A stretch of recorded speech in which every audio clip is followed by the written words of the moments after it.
Eh bien, imaginez que vous avez une composition comme celle-là pour ajouter un titrage à la vidéo que vous avez en arrière-plan.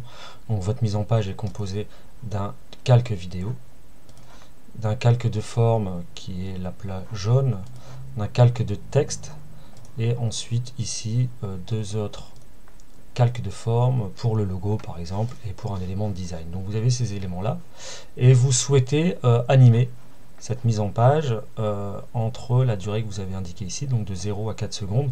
Donc vous voulez une animation au début et une animation à la fin. Vous allez sélectionner tous vos calques, appuyer sur ce bouton ici, ce qui va automatiquement appliquer sur les éléments des presets d'animation afin que vous ayez, sans point clé, la possibilité d'avoir un résultat animé très rapidement. Si ensuite vous souhaitez changer les animations, ça se fera ici très simplement avec un switch. Imaginons que je veux que cette personne rentre par la gauche mais ressorte aussi par la gauche. Par contre que tous les autres éléments rentrent par la droite et repartent par la droite. Et bien ainsi je vais avoir mes éléments qui se jouent de cette manière-là.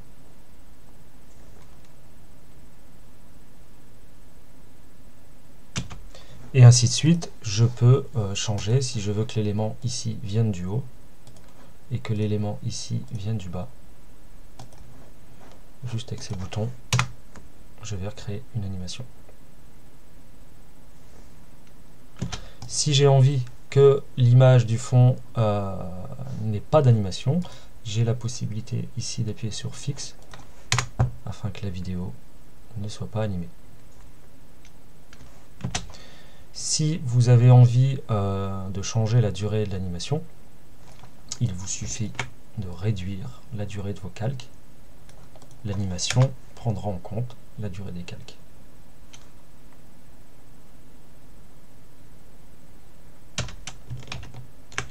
Si vous changez la taille des éléments, l'animation se recalera automatiquement en fonction de la taille. Je vous montre, vous pouvez voir qu'ici les éléments en entrée d'animation sont au bord de la composition.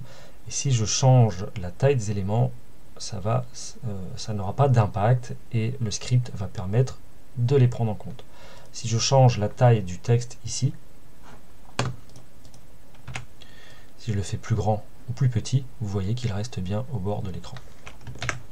Donc je vais pouvoir rapidement modifier les tailles de mes éléments.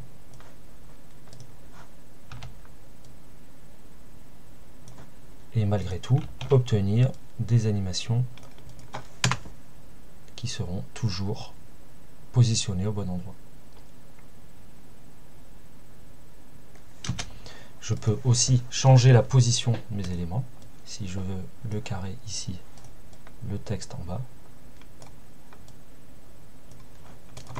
je peux relancer l'animation. Tout se recalera automatiquement.